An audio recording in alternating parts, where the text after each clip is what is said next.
So good morning, everyone. If you've joined us in the audience, just give me a wave if you can hear us and see us okay.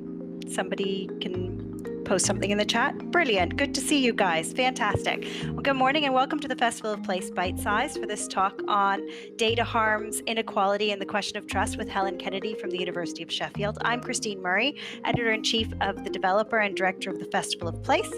We are a small independent company. We run a podcast and a website. We make a magazine and we host the annual Festival of Place with the ambition of bringing people together to unpick what makes places worth living in, cities where people thrive. Our journalism, podcasts, and events like this are free. But if you like what we do, please buy a pass to the festival or support us on Patreon. This year, the Festival of Place runs online from the 2nd to the 13th of November. You can dip in, dip out. You can connect, learn, and be inspired. We've got some amazing speakers lined up, from the former chief planner of Vancouver, Brent Todarian, to the author of The Feminist City, Leslie Kern, to the mayor of Bristol, Marvin Rees, to 880 Cities founder and World Urban Parks Ambassador Gil Penalosa, to Saskia Sassin and May Al-Karuni. I mean, check out our website. We've got some really great talks happening.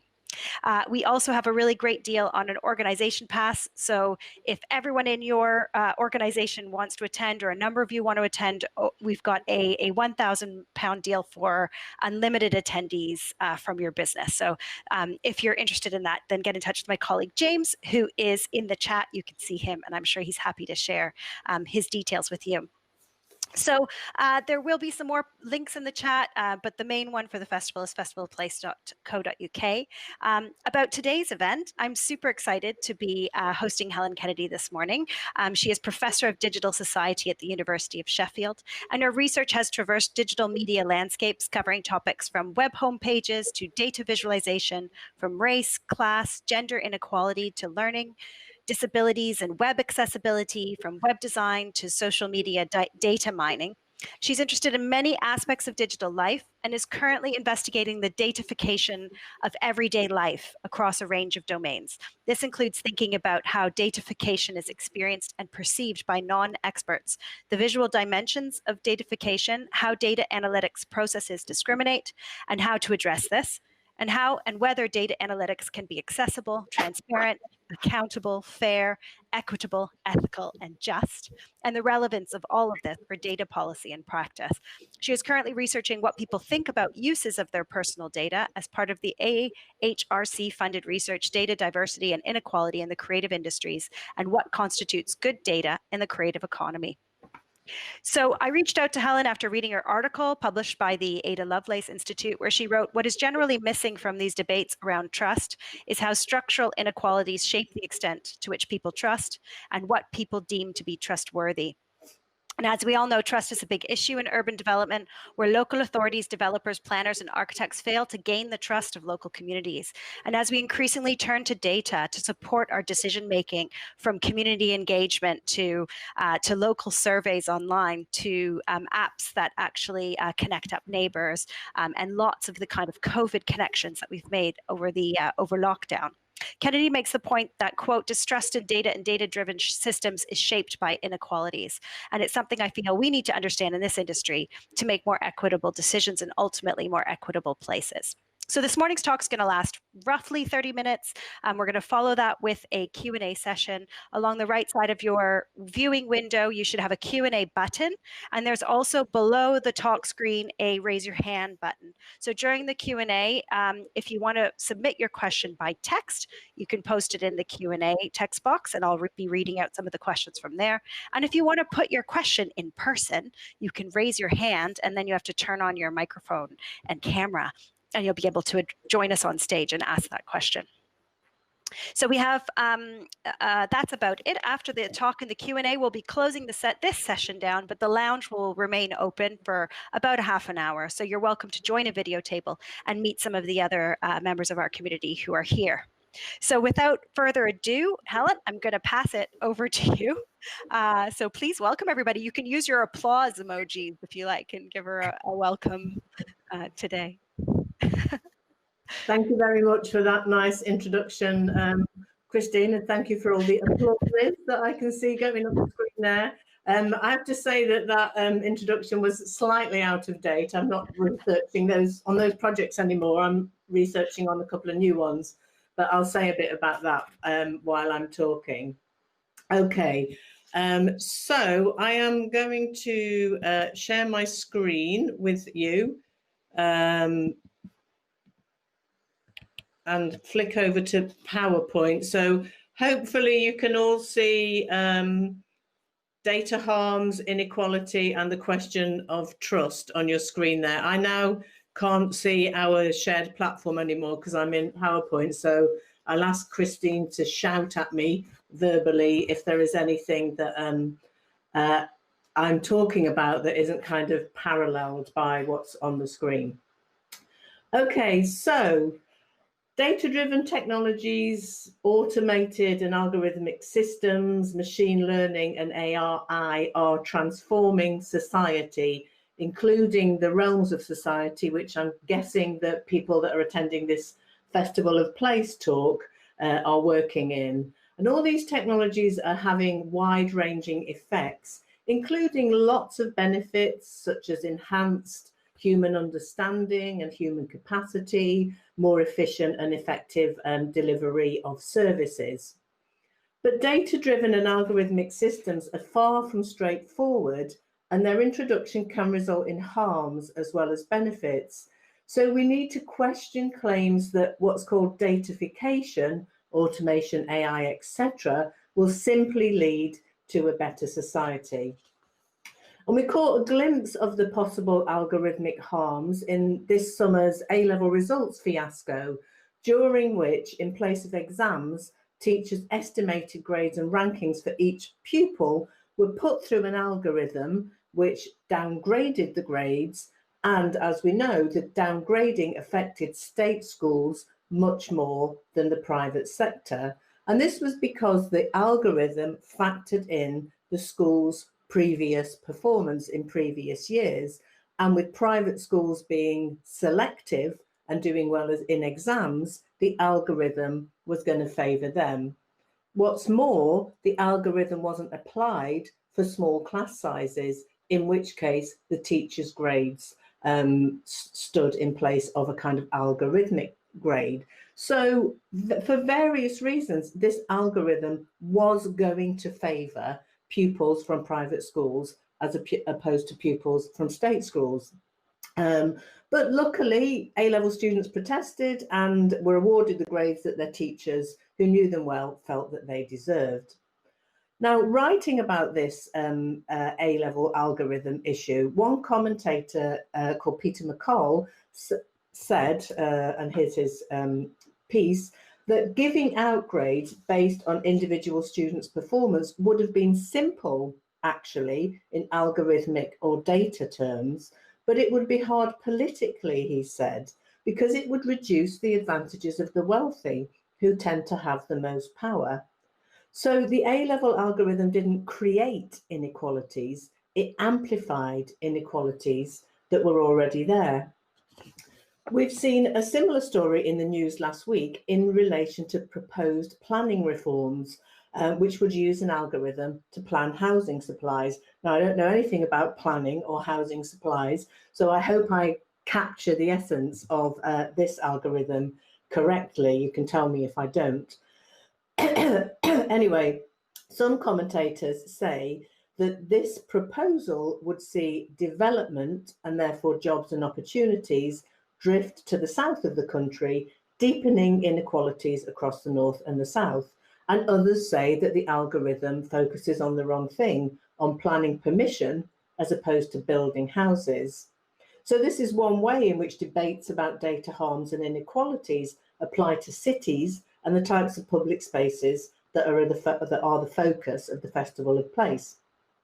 As cities and physical spaces get smarter, they become increasingly dependent on automated, algorithmic, data-driven system. So these issues are only going to become more important. So data, automation, algorithm, AI feed into and are fed into by inequalities. Now, some people use the term inequalities, some people talk about discrimination, others talk about bias, others talk about injustice or unfairness, but we are generally talking about the same thing. and that is the fact that the negative effects of data-related change or data-driven systems are not experienced equally by all. So I'm going to unpack what these problems are, how they came about, and what to do about it.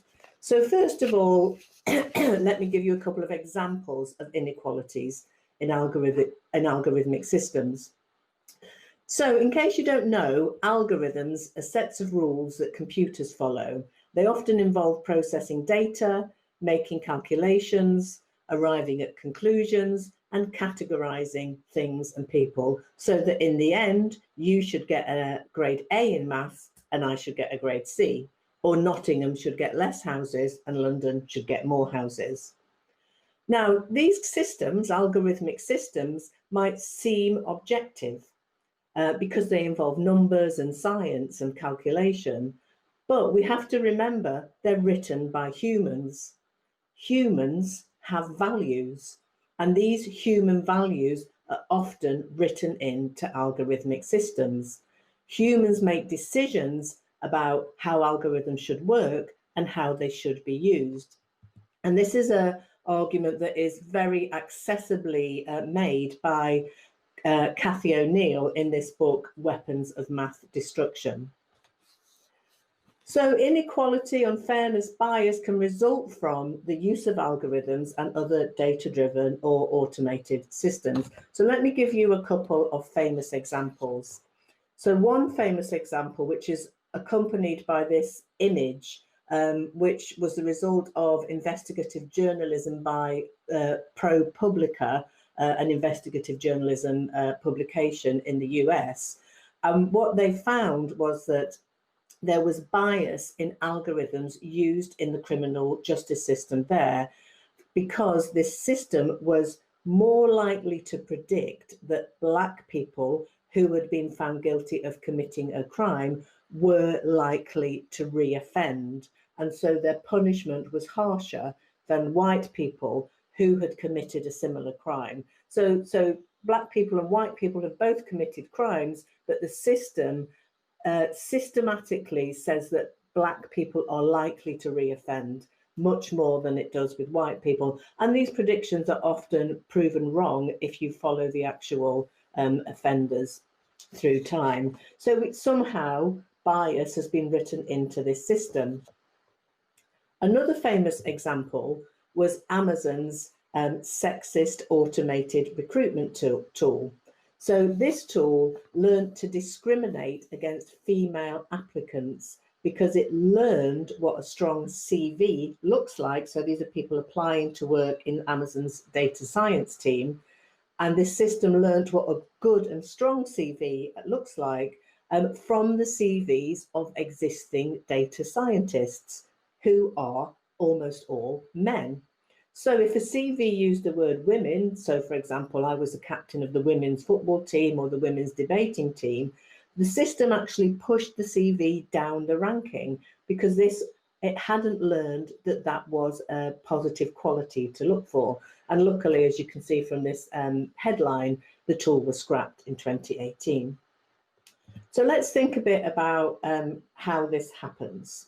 How does algorithmic inequality happen? So there are various different ways in which it might happen.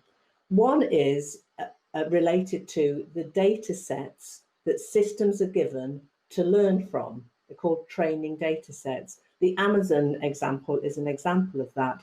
The training data set was men's CVs. And so the system learned that a good CV looks like a man's CV in this case. Another way that inequalities or bias can emerge is through what's described as anomaly detection. So algorithms look for anomalies or outliers or strange things outside the norm. But things that look different to the norm for white male data scientists writing the system might just be culturally different ways of doing things. So another famous example was a case of Somali grocers. So it looked like fraud was happening within Somali grocers because of the way in which people were shopping. People were asking for food in money quantities rather than in weight quantities, and people were shopping together in groups. The system flagged it as fraud, but what it actually was a Somalian way of shopping. So this is another way in which bias or discrimination might emerge. The third example here is using proxies. So proxies are when things stand in for other things. And so I'm giving you an example here from this book that you can see on the slide, which is called Automating Inequality, How High-Tech Tools Profile, Police and Punish the Poor. And it's based in the US, as a lot of this kind of research has been so far. It's by a writer called Virginia Eubanks.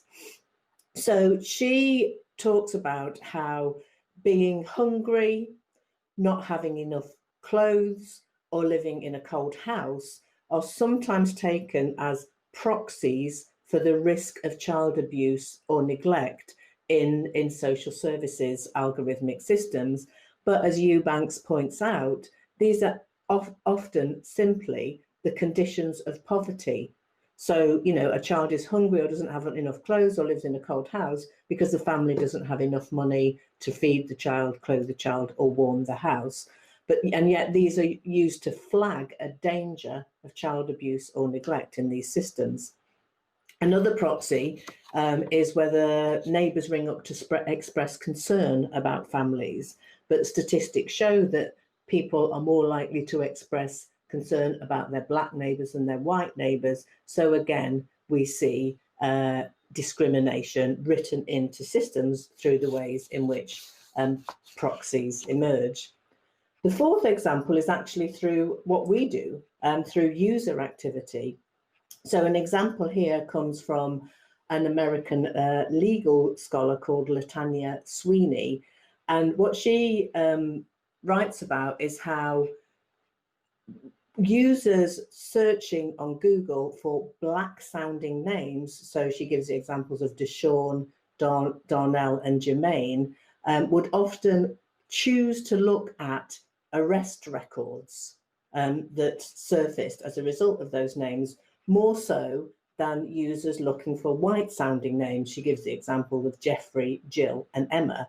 So Google is learning, oh, people who look for black sounding names like seeing arrest records. So then Google shows arrest records when people look for black sounding names. And this is another way in which bias or discrimination emerges.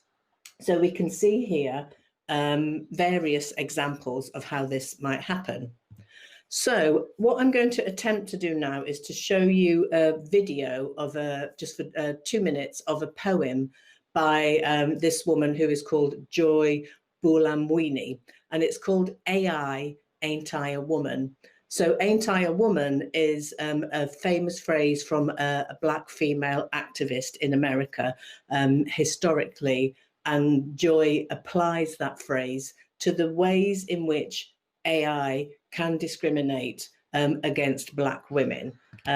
So let's see if I can make this happen. Let me know if there are any issues here.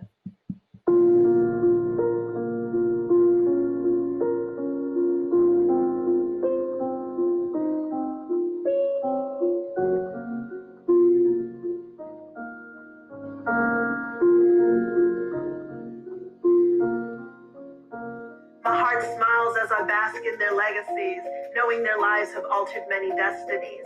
In her eyes, I see my mother's poise.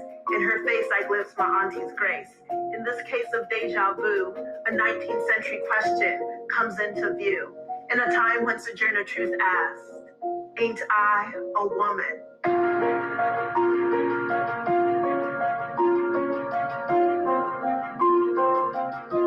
Today we pose this question to new powers, making bets on artificial intelligence, hope towers. The Amazonians peek through windows blocking deep blues as faces increment scars. Old burns, new urns, collecting data chronicling our past, often forgetting to deal with gender, race, and class. Again I ask, ain't I a woman? Face by face, the answers seem uncertain. Young and old, proud icons are dismissed. Can machines ever see my queens as I view them? Can machines ever see our grandmothers as we knew them? Ida B. Wells, data science pioneer, hanging facts, stacking stats on the lynching of humanity, teaching truths hidden in data, each entry and omission, a person worthy of respect. Shirley Chisholm, unbought and unbossed, the first Black Congresswoman, but not the first to be misunderstood by machines well-versed in data-driven mistakes. Michelle Obama, unabashed and unafraid to wear her crown of history, yet her crown seems a mystery to systems unsure of her hair. A wig, a bouffant, a toupee, maybe not. Are there no words for our braids and our locks? Does relaxed hair and sunny skin make Oprah the first lady? Even for her face well known, some algorithms fault her, echoing sentiments that strong women are men. We laugh, celebrating the successes of our sisters with serena smiles. No label is worthy of our beauty.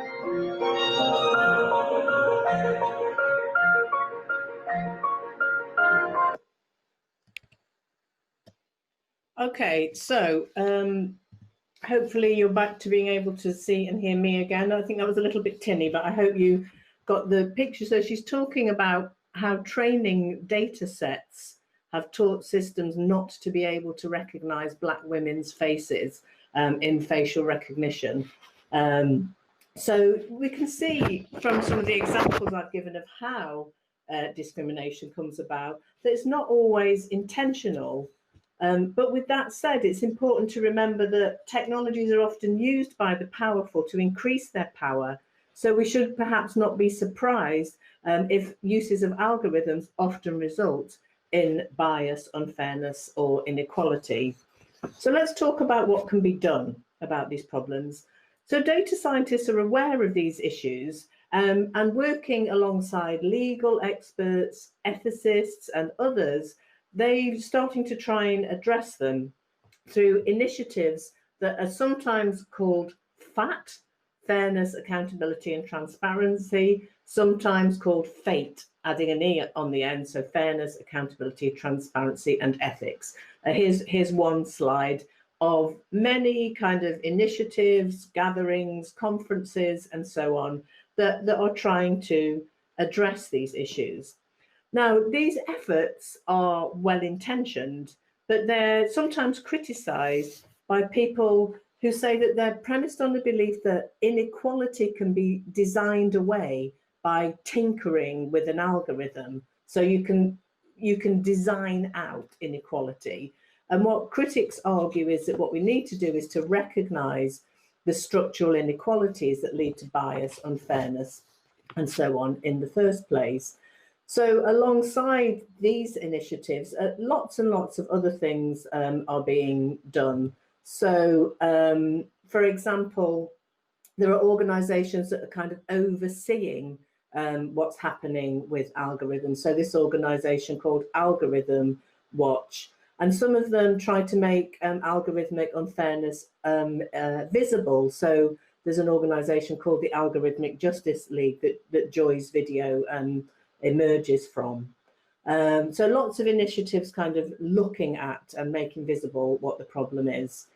Other initiatives around regulation, so we'll all be aware that GDPR aims to enhance data protection and privacy. So for example, under GDPR, we have the right to know if automated decision-making is happening and having consequences in our lives, which is great, but I do wonder how implementable that is. Like how would we start to know that that might be a problem, and how would we go about seeking out to finding that out?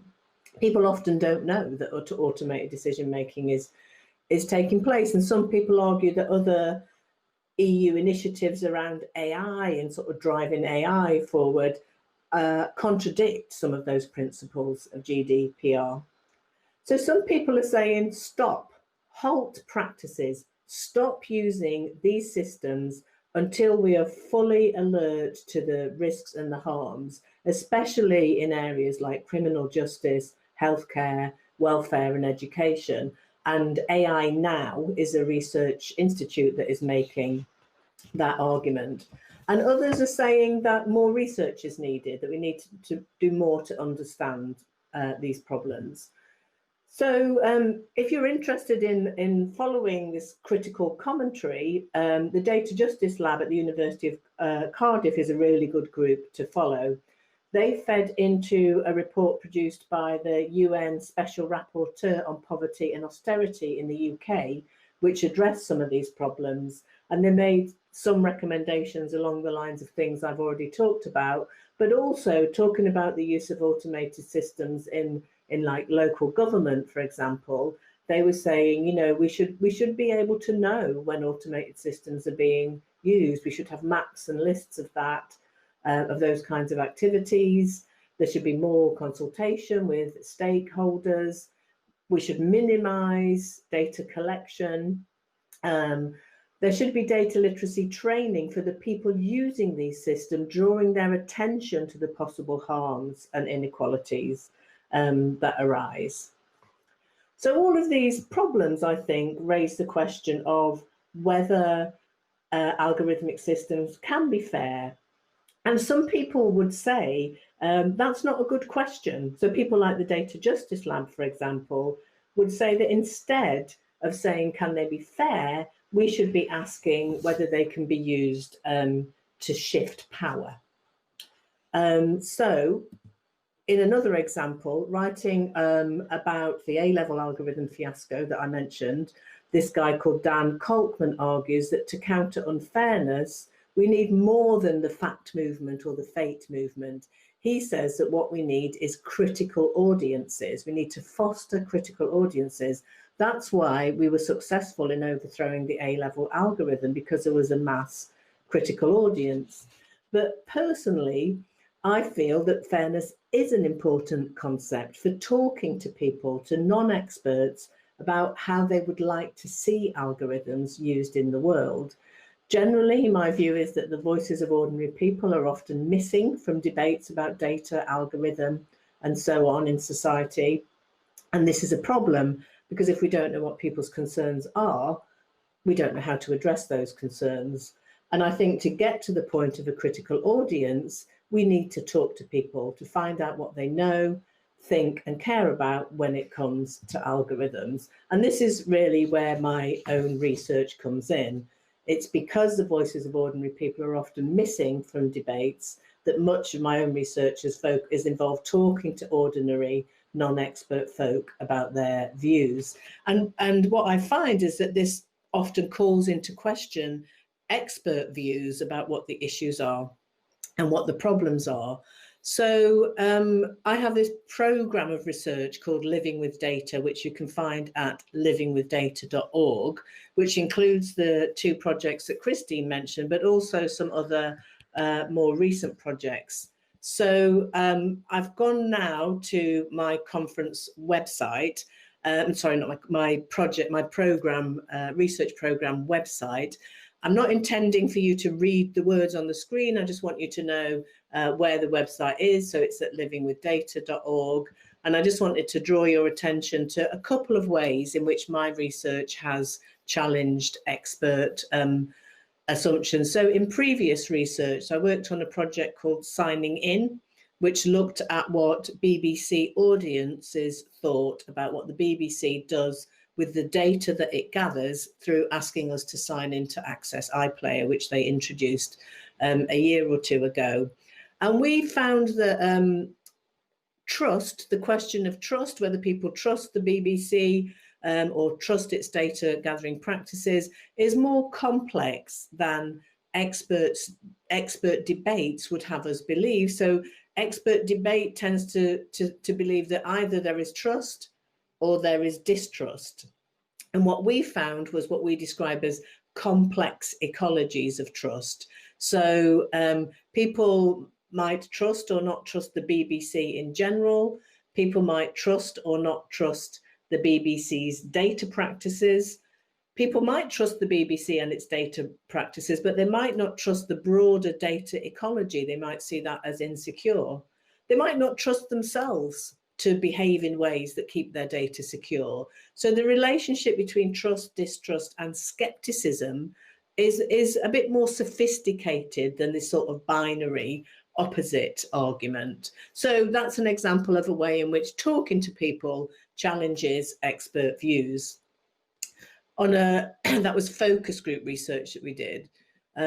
Also on another project, we did a survey to find out what people's ideas about good data, especially the management of data, would look like. So there's a lot of debate about good data. There's actually an open access book called Good Data that you can download. And they suggest various characteristics that would make data practices, data management good. And we found that only some of those are shared by members of the public. So there's some argument, for example, the Open Data Institute's very sort of strongly promoting data trusts and arguing that there's a strong appetite for data trust. And that is true from the research that they have done with stakeholder organisations trying out data trusts, but you don't find that at all in the public. Our survey surveyed over 2,000 people, and that may be because of a lack of understanding or lack of exposure to the data trust as a model. But nonetheless, we find public views not entirely consistent with expert views. So my current research is a project which is also called Living with Data. It's funded by the Nuffield Foundation. It's looking at knowledge, experiences and perceptions of data practices. And we've done a literature review. We're just coming to the end of gathering data through a survey. We're going to go on and do some focus groups and some interviews as well. And one of the things that we are very interested in here is how all of the stuff that I've told you about how inequalities affects people's experiences of data practices hasn't really been applied to people's perceptions of them. So do different demographic groups perceive data processes, automation, algorithmic systems differently? And important to the concerns that Christine acknowledged that you guys have is the question of do inequalities play a role in relation to trust? So I'm going to go back to my PowerPoint slides now and close with some thoughts about trust, which we can maybe pick up in the Q&A.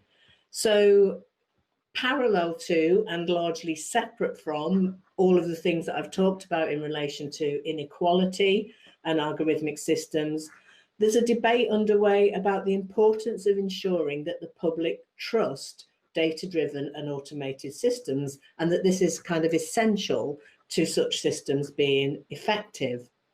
And yet what is generally missing from these debates about trust is looking at how the inequalities that I've discussed shape the extent to which people trust and what people deem to be trustworthy. And actually, both historically and more recently, it's been found that the wealthy and well-educated have higher levels of trust than other demographic groups. In a recent example, the organisation called Understanding Patient Data did a review of existing research about public attitudes to patient data use.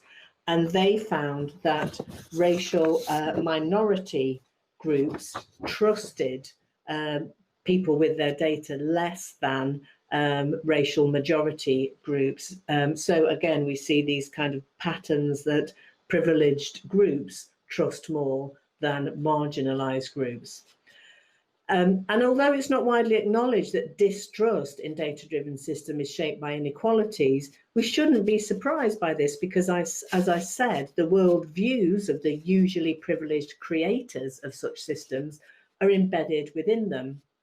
To recap, data-driven systems are produced by humans, humans have values, values get written into systems, consciously or unconsciously. Values are sometimes biased or discriminatory, and that means systems embedded with those values can reproduce inequalities. So it follows that systems that don't acknowledge inequalities are unlikely to be deemed trustworthy by people whose lives are marked by inequalities. Indeed, distrusting data-driven systems is sometimes the right thing to do, and it sometimes happens. So a researcher in the US called Ruha Benjamin talks about informed refusal. She uses this term to make sense of the distrust she has witnessed in her own research on race. Informed refusal is the opposite of informed consent, which she says falsely assumes that the transmission of information will result in the granting of permission. And she says that in the case of racialized communities, this assumption doesn't hold up, and we need to unpack the racial logics of trust. She says that the problem of distrusting citizens should be recast as an issue of social justice. So in other words, we shouldn't be scrabbling around trying to find out ways to make the public trust us. What we should be doing is we should be looking at systems and asking whether they're trustworthy, or better still, understand the roots of distrust. And what I'm arguing here is that those roots are in inequalities. Because the thing is that trust is often assumed to be a positive emotion. So a famous sociologist of trust, whose name I will mispronounce, Piotr Stomka, argued that trust is an orientation towards the future, which enables us to act. And other researchers, Sarah Pink in Australia and others, argue that trust in data is a feeling that enables people to move on and take action. So trust here is cast as positive. But assuming that trust is positive and therefore desirable can actually delegitimize some groups' distrust and further entrench inequalities that many of us would wish to challenge. Instead, seeing trust as a privilege enjoyed by majority groups might help us to resist the temptation to believe that more trust should be our goal. So I am going to end it there. I will stop sharing my screen and hand over to Christine for the Q&A. Hi, thank you so much. I mean, I think if anyone manages to do some applause, I think now is the time. That was really brilliant and surprising in so many ways, and not something that we usually talk about in this environment. So I really valued that. I'm going to pick up some of the questions now, which have kind of popped in. So do you know if there's any efforts at university level to ensure that students are taught about politics, history, ethics, tech, and engineering? Are politics, history, and ethics being taught in the tech schools? And I think there are broader mentions in the tech chat about where they should be taught. Where should some of these concepts around trust, data, and ethics be taught? Yeah, it is a really good question. I mean, they tend to be taught in the social sciences and not in the computer sciences. That's often the case. You know, there's a danger, I think, sometimes that ethics gets kind of sectioned off within data science. So I went to the launch of a Data Analytics Institute about 7 years ago, and there was a panel of kind of the steering committee, and there was the ethics guy who was going to deal with all of this while everybody else could get on with building stuff. And that is a danger. I know of a really interesting initiative in the Netherlands where they were getting people like me to talk to data science students. And I think sometimes in information schools, which are neither kind of computer science nor social science, but actually a mixture of both, you do get these things being taught. So Sheffield University's Information School has an MSc in data science, and there's a core module on data and society. I don't teach it myself, so I'm not blowing my own trumpet here. I'm in a different department, but there are examples of that happening. But I think more of it should be taking place. So I'm going to do my first hand the mic. So Michael Ball is going to join us for a question. If that's right, Michael, you've got your hand up. So I'm assuming you want to ask something. You might have to accept something. Have the magic of technology Did it work? Here we go. We've got Anna joining us. Anna, if you want to turn your go ahead. You have a question. Hi there. Thank you, Helen. That was incredibly interesting. I just wanted to share a reflection from a piece of research that I was running a couple of years ago with a tech company looking at AI and specifically the role of AI within the workplace. And the organisation I was working for at the time was brought in to do that bit of kind of the voice of the non-expert. So I completely agree with you that that's a really vital part. But I suppose my reflection on that experience very much chimes with what you were talking about with regards to requiring critical audiences and also thinking about structural change within the organisations that are creating those AI products, but also I think within the organisations that are purchasing those products from them.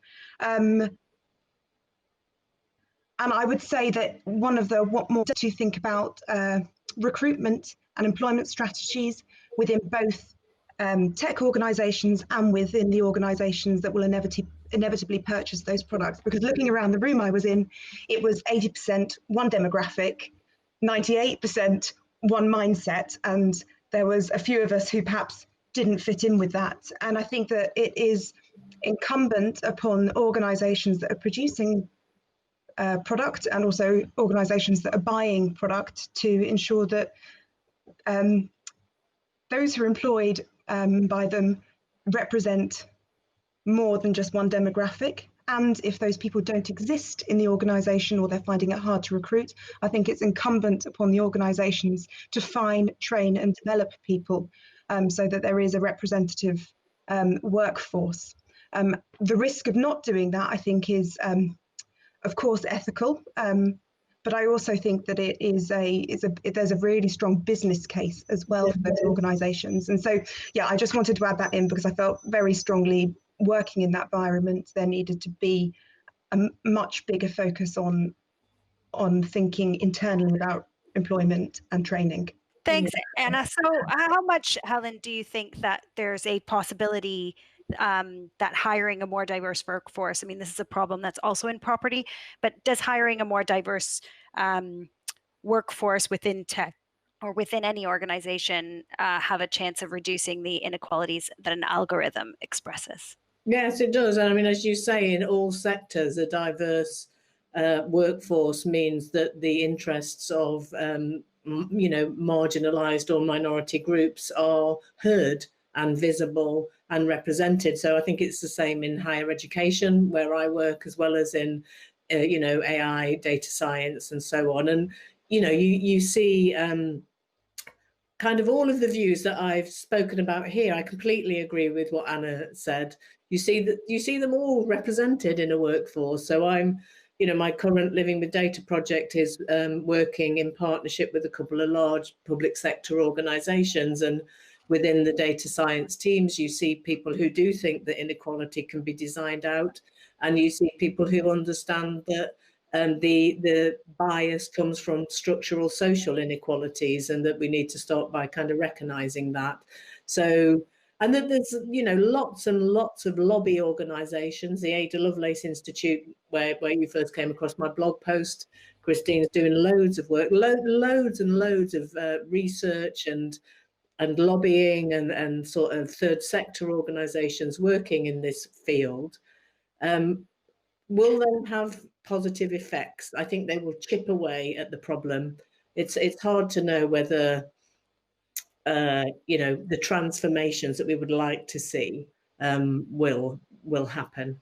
There's a question here from Jo Morrison, the Director of Digital Innovation and Research at Calvium. And she's asking whether you know of any references, researcher or workers who are working in the area of algorithms in the smart city, which is something that obviously this audience. Yes, I mean, the first go-to person would be Rob Kitchen, which is Kitchen IN at the end, not Kitchen EN at the end. He's at Maynooth University in Ireland. And yeah, he's done a lot about data and datafication, but also a lot of research on cities. He's a geographer by background. He's got a new edited collection called something like Reclaiming the Smart City, So it's very much embedding some of the things I've talked about in debates about smart cities. It might be open access as well, which means it's free. Don't quote me on that, but he would be the starting point, I think. At Sheffield, let me plug the Urban Institute, which is running projects on automation and cities. Lots of interesting stuff going on there as well. So Simon Marvin leads that up, and he's sort of prolific in writing about these issues. So if a lot of I know that it's not your specific area, but perhaps your insight on if we're looking to use data to make decisions about communities that, you know, they're filling in, it's often a survey-based thing, or, you know, what do you want to happen in this space, etc. What are some things that we need to be mindful about? Is it almost like whether those marginalized communities will even answer it if they're afraid of what's going to be done with their responses? I mean, at what point does that barrier become expressed? I think, you know, whether people trust the organization gathering data in the first place is an issue. Well, I don't think it. I know it based on my own research and evaluating the research of other people. So if you're kind of not very trusted to start with, you have got an uphill battle ahead of you. But what we do know is that the least trusted are marketing organizations and social media organizations. Local government is fairly reasonably trusted. Health sector is the most trusted sector. Local government is more trusted than national government. So if you're working in partnership with a kind of local government planning department and gathering data, then you're in a reasonable place to start with. But if you're Facebook and gathering data, then you are not, and possibly deservedly so. And then I think there are issues about how you communicate what you're doing, being transparent and clear about what the data is going to be used for, reassuring people that it's going to be safe and stored securely, offering people the option to opt out, to not share their data. So maybe to answer a question that will help you, but without you then storing their data away. So there's things around clear communication, transparency, you know, the minimization principle, only gather the data if you need it and only keep it if you need to, and communicating all of those things to people. So those are things that emerge from the literature. So one of the things that we did on the Living with Data project was we did a review of all of the literature from the past 5 years, which has researched what people think about, you know, data and automated systems and whether they trust them. All of the sort of grey literature, so not done by academics, done by third sector, was UK focused only, and the academic stuff was international because there was kind of less of it, and we were able to do that. And the things I'm saying now emerge from that literature review. You can link to a 2-page summary of it from our website. And these are the things that emerge. I think the other thing as well, I mean, it's quite hard to implement, but I think we need to understand that the kind of headline findings from one project don't tell you the whole picture. You know, I really feel like I kind of needed to do this literature review of 5 years worth of research to understand that sometimes some people know some things about some data practices, and sometimes some people think some things, and sometimes some people trust some things for, you know, for depending on the purpose and the data being gathered and the context and whose data it is. So don't expect all people to be the same. And if we can proceed with that in mind, although it's quite challenging to implement, I think that's helpful. There's a couple questions here. So one is, data is important to equitable hiring practices, but if marginalized communities don't trust the sharing of data, how do we square this circle? So I think this is about when you tick the box saying what you know, socioethnic group you're part of, when you're, you know, all those kind of collections that we do at the point of hiring. Yeah, I mean, again, I think it is about transparency, about why you're collecting that data, and yes, that taps into a bigger social problem, doesn't it? That I talked about, generally people from minoritized or marginalized communities trust less, and generally it's for good reason. It's because of experiences that they've had in the past, or that people like them have had in the past. So being clear and transparent about how it might benefit them, or how it might benefit sort of minoritized groups, is helpful. A colleague of mine on Living with Data, Susan Oman, did a project about how people in the creative industries feel about answering the question which is supposed to get at your class, which is, what did your dad do when you were 14?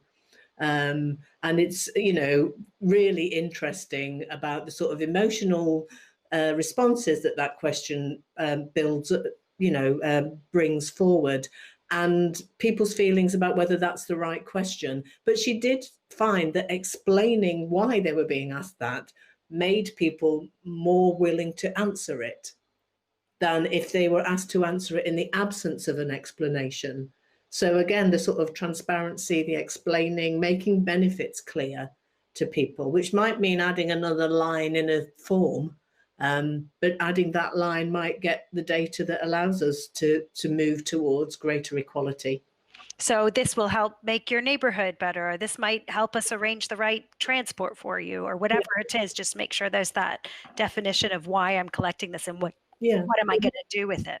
This might help us ensure we have a more diverse workforce, which is how the question was framed originally. Mm-hmm. So in terms, there's another question here from Namahalia from Urban Data Research about what is the impact of politics on trust. So you can see now in Israel, the so-called established are those mistrusting the system as opposed to those who agree with current government actions. So, I mean, I'm sure politics can be expressed in an algorithm, but what do you think are the impact of politicians on how much we trust or distrust? Well, I think massive. And, there's a Nuffield funded project. There's 2 Nuffield funded projects about trust and COVID and communication. You can find them if you go to the Nuffield Foundation website, and they're mapping people's trust as COVID proceeds. And in the UK, it's decreasing, and for, trust in politicians' effective handling of the crisis is decreasing. So, but, trust, you don't feel trust like it broadly. It's not like I'm trusting and you're distrusting. I don't trust politicians, but I do trust my GP, right? So again, even if there is widespread distrust with national governments, it doesn't mean that nobody trusts anything and there's nothing we can do here.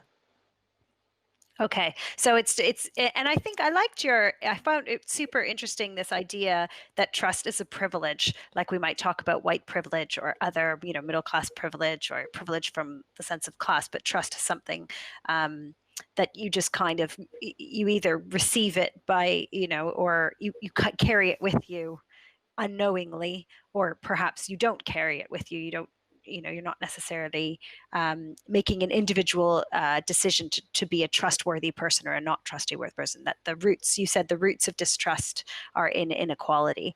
So then that always begs the question: how do we? You made a quick comment about, can we use these algorithms to tackle inequality? Can we use them to redress the power? And you seem to say that you weren't really suggesting that was a great idea, but I'm not sure if I caught that correctly. Do you think we can design our algorithms to counter some of these power structures and inequalities? Yeah, just to be clear, I do think that's a fantastic idea. What I was taking issue with is that idea is normally accompanied by dismissing the concept of fairness as useful. Okay. Right. And I think the concept of fairness is a really useful mechanism for talking to people, because people, I think, every day make sort of knee-jerk judgments about whether things are fair or not. Mm-hmm. And they influence people's decisions about whether to support them or not. So if we want to talk to non-experts and engage with so-called ordinary people, then I think the concept of fairness is useful. So yes, turning algorithms to combat inequality rather than to reproduce inequality is a fantastic idea. And there are, there's lots of, people that might call themselves sort of data activists trying to do just that. Lots of experiments with using data like for the kind of social good. So I do think it is possible, and there are lots of examples of that kind happening. Sorry, I had a little blip there. There's a question here about whether if you talk to a community for a longer period of time, are you more likely, is a duration of relationship, and how does that impact on data collection and trust? Is there any insight on that? Yeah, I think, now I'm not quoting empirical evidence, but, in social research, we have this principle of building trusting relationships with communities. So yes, definitely, the more, I'm sure that people in the audience that have those experiences of building relationships over time with communities find that they become more trusting, that mutual trust emerges. I think, yes. I don't know if there is any empirical research to back that up, but I would definitely argue that that's the case from anecdotal experience. That was a question, I should say, from Ahmed Khan, who's at Commonplace Digital. They do a lot of digital community consultation, I know. There's a question here from Sapna Nunlal, who's asking, do you also look at insidious, not sure if that's the right term, but the practice that people might still use social media even extensively, even though they might not trust them? So trust and usage or participation is not always together. Yeah, I mean, that's where this idea of a complex ecology of trust came about. And, there's a relationship between trust, distrust, and skepticism. So you might be skeptical of something, but you might carry on using it. So there's this concept of digital resignation, that people use systems because they have no choice but to use them. So if you want to, participate in a community, or have identity, or be visible to potential employers, or know what time the party starts. Back in the day when we had parties, that you have to participate in platforms that gather your data. And people, so Joseph Turow is an American scholar working with Nora Draper, and they've came up with this concept, though. So people are fully aware of the downsides, but they feel they have no choice but to use these systems and these platforms. So yeah, I think that is definitely a phenomenon. We have just 1 minute left, but I do want to ask you one final question, which is that if I'm about to embark on, I don't know, I'm going to write a formula in my Excel spreadsheet, or I'm going to start collecting some data, what are some questions I should immediately be asking myself to make it as equal and fair and equitable a process as possible? Well, you could ask about those things that I listed. So what are your training data sets? How representative of that? What assumptions are being made about proxies, things that stand in for other things? What assumptions are being made about what an anomaly looks like? Is it really an anomaly, or is it a kind of cultural difference? And also, I think it's useful to think about the problem not just as one that surfaces in the process of writing the algorithm. That's one of the points that I was making. So think of it, look at it kind of technically and algorithmically, but also look at it kind of socially as well. Get diverse people involved in the process of implementing or testing the algorithm, and get diverse voices commenting on it. I mean, I think one issue is data scientists write algorithms and then they're not involved in the process of application and use. And that's nobody's fault. It's sort of just like an institutional and structural separation, that if processes were a bit less Fordist, you might find that some of the problems can be addressed.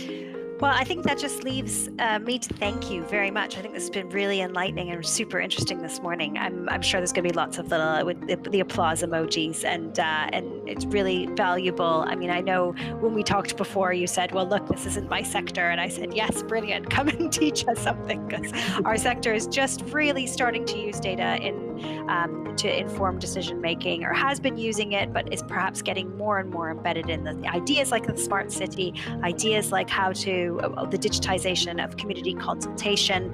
And everyone likes to say, well, rainy community halls were not particularly equitable places anyway, but how do we make this better? And how do we realize the potential of digital to be more equitable?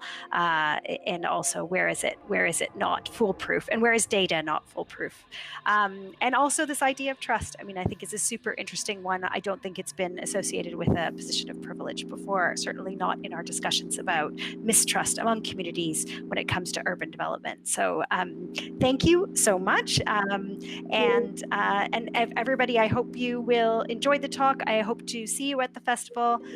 There's lots of thank yous popping up in your chat. The social lounge is going to stay open. If you guys want to say hello to anyone else here, join a table, and see you next time, and see you at the Festival of Place. I'm sure there's been some great links. I think there's a 10% offer in the chat, so make sure you grab that code before you say goodbye. So thank you so much, Helen. Thank you. Thanks for the invitation. Bye. Bye, everyone. Bye. Bye.